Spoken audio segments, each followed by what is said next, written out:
영국 런던에 거주하는 호주 사람 두 사람이 아주 귀여운 새끼 사자를 한 마리 갖다가 키웠습니다. 그런데 이 사자가 너무 잘 컸어요. 예뻤어요. 그리고 너무 좋은 관계를 맺고 있었습니다. 그런데 어느 날부터 이 덩치가 너무 크기 시작하고 더 이상 집안에서 키울 수 있는 형편 그리고 또 환경이 되지를 못했습니다. 그래서 이 사자를 아프리카의 케냐로 보내기로 하고 그리고 아쉽지만 케냐로 보냈습니다. 1년 후에 이 두 사람의 주인이었던 이 두 분이 케냐를 방문하러 갔습니다. 이제 극적인 사자와의 만남의 시간을 갖는 시간이었는데 사자가 그 두 사람의 주인의 얼굴을 보자마자 저 위에서 그냥 쏜살같이 달려오기 시작합니다. 얼마나 빨리 달려오는지 사육사들이 놀랐습니다. 저렇게 열심히 달려오다가 무릎 뜯으면 어떨까. 그런데 그 두 사람을 보고 그렇게 힘있게 달려오던 사자가 아주 격정적으로 앞다리 두 다리를 버리더니 그 두 이전의 주인을 껴안고 포옹하는 그런 장면이 얼마 전에 동영상에 한번 널리 퍼진 크리스트 암이라는 사자에 대한 이야기가 나온 적이 있었습니다. 저도 그 장면을 보고 얼마나 감격스럽고 감동이 되었는지 모릅니다. 순간 눈물이 찔끔 날 정도로 감명을 받았어요. 그때 제 마음은 뛰었습니다. 과연 저 사자가 짐승인데 1년 만에 자기를 키워준 그 주인에게 어떻게 대할까? 왜냐하면 가끔에 우리가 애완용으로 호랑이 사자를 키웠더니 어린아이를 죽였다는 등 부르기 뱀을 키웠더니 어린아이를 뚝뚝 말아 죽였다는 등 등등의 이런 짐승의 해코지 이야기들이 많지 않습니까? 그런데 이 사자 짐승은 미물임도 불구하고 자기를 1년 전 이후에 키워줬던 그 두 사람을 향해서 기억한 것이죠. 이 사자와 이 두 사람의 극적인 포옹의 장면을 통해서 제 가슴이 얼마나 뛰었는지 모릅니다. 얼마나 감동이 되었는지 모릅니다. 여러분, 오늘 우리의 일상의 삶 속에서도 우리 앞에 어떤 감동과 격정의 이야기들이 우리의 가슴을 뛰게 하고 우리에게 감동을 주는 일들이 종종 우리가 겪게 되어집니다. 우리 성경 이사야서는 대선지로 불리는데 긴 장수가로 기록이 되어 있습니다. 그런데 1장에서 39장까지가 전반부의 고난의 이야기, 아픔의 이야기, 시련의 이야기로 기록이 됩니다. 다시 말하면 하나님께서 이스라엘 민족들의 죄를 심판하는 내용들로 가득 차 있습니다. 이스라엘 민족은 그야말로 죽었습니다. 그야말로 이 엄청난 고난의 아픔의 현장을 겪어야 했습니다. 그런데 극적인 변화가 40장 이후에서 일어나기 시작합니다.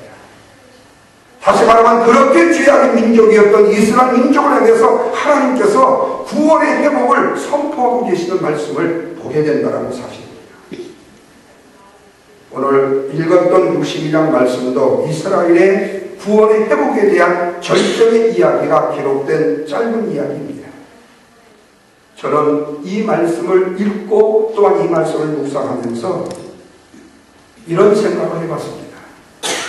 이사야 선지가 이스라엘 민족이 그렇게 큰 죄악의 아픔, 고난의 고통 속에 있을 때에 하나님이 주셨던 회복의 선포의 말씀을 들었을 때에 이사야의 마음이 얼마나 감동되고 얼마나 감격스러웠을까 하는 생각입니다.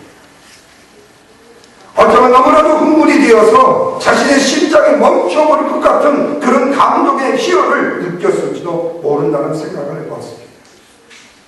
왜냐하면 하나님께서 이스라엘 민족을 향해서 엄청난 회복의 이야기를 하고 계시기 때문에 그렇습니다. 1절 말씀해 보시면 어떤 회복을 하시느냐. 다 같이 한번 읽겠습니다. 시작. 나는 시온의 의리가 빛같이 예루살렘의 구원의 횃불같이 나타나도록. 다 같이 큰 소리로 읽어보십시오. 시작. 시온을 위하여 잠잠하지 아니하며 예루살렘을 위하여 뭐하지 않는다고? 쉬지 아니할 것이다. 하나님께서 이스라엘 민족을 향하여 구원의 횃불처럼 타오를 때까지 시온을 향한 하나님의 사랑의 은총을 쉬지 않을 것이다. 그렇게 말씀합니다. 여러분, 이 말씀은 우리말로 쉽게 해석하면 이렇습니다. 내가 시온을 향하여 잠잠히 있지 않을 것이다. 내가 이제는 예루살렘을 위하여 하나님의 고르고 뜻을 쉬지 않을 것이다. 이제 시온에 하나님의 정의가 나타나기 시작하고 예루살렘의 구원의 횃불이 타오르기까지 내가 이스라엘 민족을 사랑하는 사랑의 은총을 쉬지 않을 것이다. 이렇게 말씀합니다.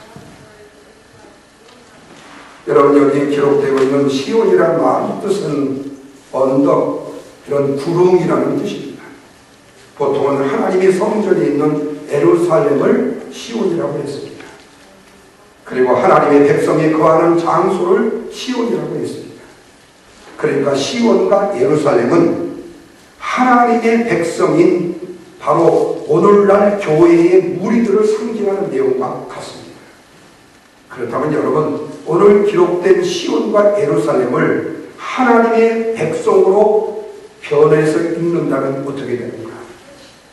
내가 하나님의 백성을 위하여 잠잠히 있지 아니하는 것이다.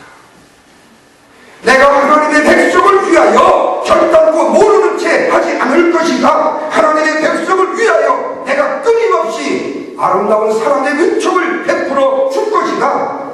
내가 하나님의 백성의 정의가 빛나도록 시작하겠고 구원의 횃불처럼 타오르기까지 그 민족을 향하여, 그 백성을 향하여, 그 교회를 향하여 그 아름다운 사랑을 쉬지 아니할 것이다. 아멘. 하나님께서 구원의 불처럼 타오르기까지 내가 쉬지 않고 잠잠히 있지 않겠다고 강력한 의지 말씀을 합니다. 여러분, 이 말씀 속에서 우리는 하나님께서 당신의 백성은 반드시 구원해내겠다는 하나님의 강력한 의지를 표현하는 내용으로 볼 수가 있습니다. 구원의 은총이, 구원의 회복이 이루어질 때까지 결단코 내가 쉬지 않겠다고 말씀하고 있습니다.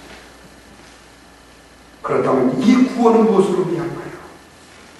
먼저는 바벨론 포로로 잡혀가 있는 이스라엘 백성들을 다시금 구출해 내시겠다는 하나님의 말씀인가 동시에 오늘날에는 예수 그리스도를 통해서 온 인류를 구원할 때까지 하나님은 결코 쉬지 않고 결코 멈추지 않고 반드시 하나님의 구원의 역사를 이루어내시겠다는 겁니다. 저 아프리카에 숨어있는 한 영혼이라 할지라도, 저 남미의 구석에 숨어있는 한 영혼까지라도, 저 토굴 속에 숨어있는 지금 신음하고 있는 한 영혼까지라도 구원하여 건져낼 것이라고 말씀하고 있습니다. 여러분, 이 말씀을 들었던 이사야 선지가 어찌 가슴이 뛰지 않고 어찌 심장이 격동을 뛰지 않았겠습니까? 어찌 흥분되고 감동이 되지가 않았겠습니까? 당시 이스라엘 민족에게는 소망이라고 눈꽃만큼도 보이지 않는 이스라엘 민족은 다시금 회복한다는 것이 먼 이야기처럼 느껴졌는데 하나님께서 우리의 고통과 아픔을 잊지 않고 구출하시겠다고, 구원하시겠다고, 회복하시겠다고 말씀하셨기 때문이죠. 사랑하는 여러분, 오늘 우리는 그래요. 하나님의 영광과 존귀를 드러내야 될 하나님의 거룩한 백성이 때로는 절망과 낙심과 좌절과 시련하는 엄청난 시련 속에 빠질 때가 있어요. 그런데 하나님께서 오늘날 내 마음에 역사하셔서 나에게 들려주는 음성은 그겁니다. 사랑아, 아무개야, 지금 절망하고 있느냐? 지금 신앙하고 있느냐? 지금 아파하고 있느냐? 지금 마음의 애가닥에 다 들어갈 정도로 지금 애가닥을 먹고 있느냐? 그러나 안심하라. 내가 너의 이 절망을 회복하여 줄 것이라는 주의 음성을 들려주시는 것 같다는 거예요. 하나님께서는 당신의 사랑하는 백성을 향하여 구원, 구원의 아름다운 열정이 있기에, 또한 구원의 아름다운 회복이 있기에 그 그것이 오늘 저와 여러분을 임하는 하나님의 축복의 말씀인 것을 믿으시기를 주님의 이름으로 축원합니다. 아멘. 그래요, 하나님께서는 이런 구원의 열정이 있으셨기에 당신의 독생자 예수 그리스도를 이 땅에 보내실 수가 있었어요.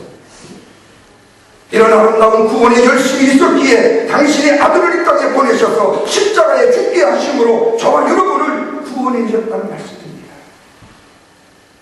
그러기에 저는 이 사실을 분명히 믿습니다. 나를 구원하신 하나님께서 내가 천국에 이를 때까지, 여러분을 구원하신 하나님께서 여러분이 구원의 완성이 천국에 이룰 때까지 쉬지 않고 멈추지 않고 계속해서 구원의 역사를 이루어 가신다는 믿음입니다. 이 믿음 가지고 주 앞에 굳건하게 꿋꿋이 믿음으로 설 수 있기를 주님의 이름으로 축원합니다. 그런데 여러분, 이런 구원의 축복이 여기서 멈추어지고 마느냐? 결코 하나님은 그거 하나로 멈추지는 않으셨습니다. 4절 말씀을 보십시오. 다 같이 한번 읽습니다. 시작. 다시는 너를 버림받는 자라고 부르지 아니하며 오직 너를 다시는 내 땅을 황무지라 부르지 아니하고 오직 너를 헵시바라 하며 내 땅을 뿔려라고 하리니 이는 여호와께서 너를 기뻐하실 것이며 내 땅이 결혼한 것처럼 될 것이라. 여기 말씀을 보니까 헵시바 삐올라라는 말이 있습니다. 다시 말하면 이스라엘 민족이 절망의 민족이 아닌 이제는 헵시바의 민족, 삐올라의 민족으로 만들어 줄 것이다. 다시 말하면 하나님께서 시온의 백성의 구원이 횃불처럼 타러오기까지 쉬지 않을 것이고 이스라엘 민족에게 새 이름을 주시고 새 이름으로 불러주시겠다고 말씀을 해요. 그렇다면 여러분, 이스라엘 민족의 옛날의 이름이 뭐였어요? 거기요? 4절에요? 옛날의 이름이 뭐였어요? 이스라엘 민족의 옛날 이름이, 별명이 뭐였어요? 버리운 자. 너는 버리운 자야. 너는 엄마 아빠가 버린 자야. 너는 쓸데없는 자야. 그 말입니다.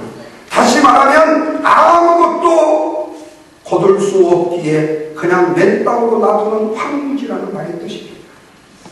그런데 다시금 너희를 버리운 땅이나 버리운 자나 황무지라도 부르지 않겠다. 이렇게 말씀합니다. 그렇습니다, 여러분.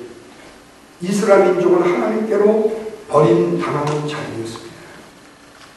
마치 황무지였기에 하나님께서는 그냥 방치해 놔둔 그들이었습니다. 하나님 앞에 철저히 외면을 당했고 하나님이 그들의 신음소리를 듣지 아니하고 그대로 방치해 버렸던 황무지와 같았던 민족이었습니다. 마치 한 여인이 남편에게 버림을 당하는 비참함과 같았습니다. 요즘에는 이렇게 말하면 안 되겠죠? 이제는 여자도 남자를 버리니까, 우리는 버린다고 하면 남자가 여자만 버린다고 생각해. 그러니까 남자에게 버림을 받은 여인과 같이, 여인에게 버림을 받은 남편과 같이, 남자와 같이, 참으로 황무지같이 천박하고 외로웠을 겁니다. 아무런 소망이 없었기 때문에요. 바로 이스라엘 민족은 하나님 앞에 죄악으로 인하여서 하나님께 버림을 당하여서 바벨론의 포로로 잡혀가서 굴욕적인 학대와 억압과 비참한 삶을 그들이 살았던 것을 우리가 보지 않습니다. 그들에게 희망과 소망은 아무것도 보이지 않았습니다. 참으로 황무지였고 정박하게 바뿐이었습니다. 그런데 하나님께서 이제 그들에게 새 이름을 주시고 새 이름을 불러주시겠다고 말씀해요. 그 이름이 뭐라고요? 헵시바, 삐올라라고 불러주시다고 말씀합니다. 사랑하는 여러분, 사람의 이름이 바꾸어진다는 것은요, 존재의 완전한 변화를 의미합니다.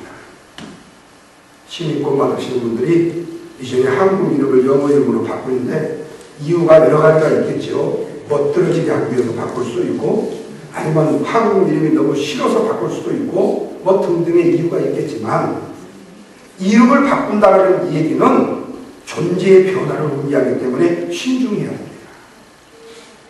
여러분, 이름의 뜻은 굉장히 중요합니다.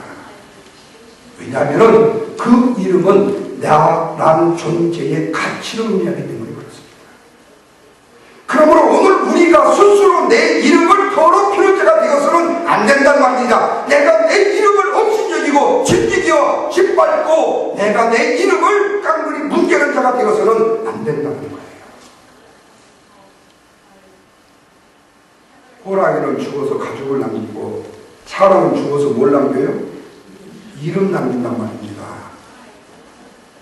제가 만약에 영광교회에 2대 목사로 지금 있는데 제가 만약에 영광교회에 덕스러운지 못했다면 내가 여기서 치욕적인 내가 일을 겪었다면 영광교회 길이길이 그 이름이 얼마나 좋지 않겠습니까?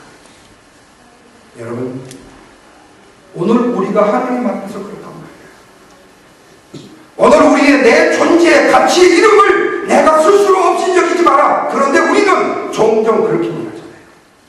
내가 누구 때문에 이런 어려운 일을 당했고, 내가 누구 때문에 내가 이 모양을, 내가 누구 때문에. 그냥 변명하지 마십시오. 절대로 저나 여러분이나 누구 때문에 내 이름을 더럽힐 존재가 아니에요. 그럴 수 있는 기력이 없는 사람이 아니에요. 그럴 수 있는 능력이 없는 사람이 아니에요.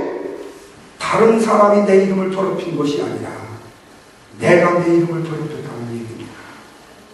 아니, 목사님 무슨 소리요? 걔 때문에 그랬는데 걔가 아니라 당신이라니까요. 아니요, 환경 때문에 그랬는데 환경이 아니라 당신 때문이라니까요.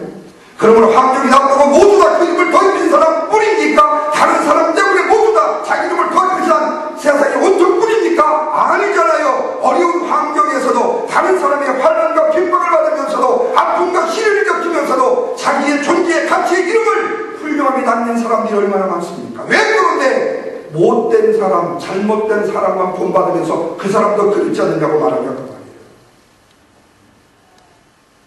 그것은 내 책임입니다. 바로 나에 대한 책임입니다. 그러게 여러분, 이름의 변화라는 것은 중요해요. 하나님은 당신의 사랑하는 백성이 이제는 새로운 백성으로 변할 것을 믿으신 거예요. 뵙시바, 나의 기쁨이 그녀에게 있다. 나의 기쁨 이스라엘에게 있을 것이라고 하나님은 말씀하고 있습니다. 하나님은 이스라엘 민족을 선민으로 택하시고 그 민족을 통해서 기쁨을 얻으시기를 원하셨습니다. 그런데 하나님이 택하신 이스라엘 민족이 하나님 앞에 기쁨을 주기는커녕 하나님의 심령을 아프게 하는 고통을 주었습니다. 하나님이 그렇게 그 백성을 버리셨습니다. 한 번으로 내던져버리셨습니다.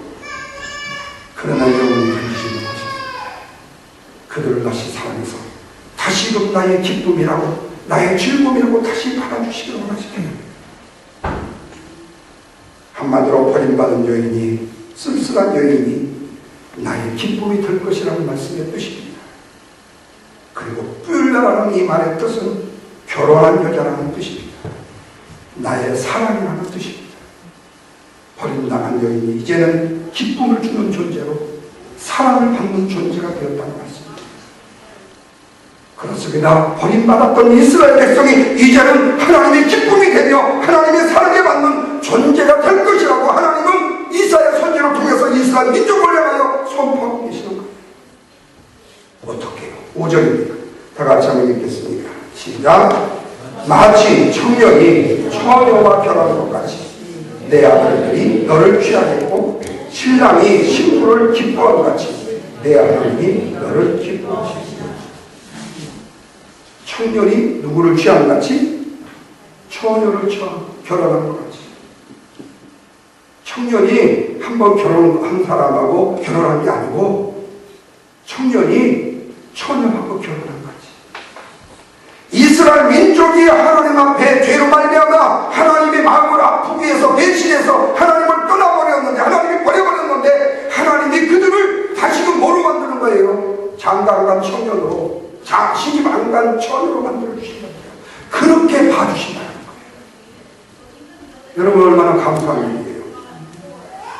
저보고 지금 60인데 저보고 목사님 총각 같아요. 그러면은 기분이 좋겠어요, 안 좋겠어요? 여러분 좋을지 모르겠다. 안 좋아. 솔직히 말해서 해. 근데 기분 터져져. 예. 기분 좋아질 수 있어요. 예. 하나님이 그래요. 버려버린 민족, 버림당했다고 생각하는 그 민족이 이제는 하나님의 기쁨이 되고 이제는 하나님의 사랑받는 존재가 될 것이라는 그 말씀이 얼마나 기쁨인지. 여러분, 우리 여자분들이 가장 아름다울 때가 언제죠? 여자분들이 가장 아름다울 때가 언제예요? 용진이가 가장 예쁠 때가 언제예요? 오늘 핫팬츠 입고 찬양으로 나올 때보다도 훨씬 더 이쁠 때가 언제예요? 언제겠어요? 모르고서 참나 답답하네. 결혼할 때 여기다가 긴 것도 이따가 신고 이것도 바르고 그러자고. 여자는 신고 화장할 때 드레스 입을 때 가장 예쁜 거예요. 이때보다 더 아름다울 때가 어디냐 한번 나와보라고 해봐. 없어요. 그때에 그 신부를 보고 신랑은 환장하는 거야. 그냥 미치는 거예요. 그래서 싱글벙글 장가가는 신랑 보세요. 신부 얼굴만 봐도 기쁩니다. 근데 여러분, 그때에 그렇게 기뻐했던 그 마음이 10년을 살고 20년을 30년을 계속 유지가 된다면 얼마나 좋겠어요. 마음이 나중에 쭈그렁 바가지가 돼가고 배도 좀 나오고 이상하게 생겨가면 나중에 그때처럼 예쁘게 보이지 않는다는 거예요. 근데 성경에 하나님이 이스라엘 민족이 그렇게 살다가 던져버렸는데 나중에 다시 그 민족을 받아가지고 딱 보니까 처음 신랑이 신부 화장해 놓은 거 그때 가슴이 두근두근 하던 느낌이 다시 변화된 민족 이스라엘 보니까 하나님이 그렇게 보이더라는 거예요. 그래서 하나님이 그 이스라엘 민족을 보고 뭐라고 말했다고요?